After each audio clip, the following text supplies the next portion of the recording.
So far po, wala naman po ba kayong mga natatanggap na seryosong banta sa seguridad sa pista ng Jesus Nazareno?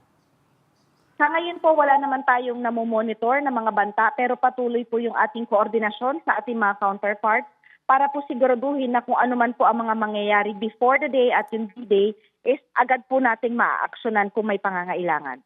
Okay. Paano po ang koordinasyon ng NCRPO at saka of course sa Minor Basilica and National Shrine of Jesus Nazareno, kasama na rin po ang LGU ng Maynila at iba pang ahensya para po mabilis yung ating pagtugon sa anumang magiging insidente sa mismong araw ng trastasyon? Mahigpit po at tuloy-tuloy yung ating ginagawang koordinasyon sa Quiapo Church, sa ating lokal na pamahalaan ng Maynila at ganoon din po sa ating at ibang katuwang nating ahensya, lalo na sa ating medical response at crowd safety. Ito po yung naging susi kung bakit yung 2025 natin na traslasyon ay mas mababa ang naitalang medical incident.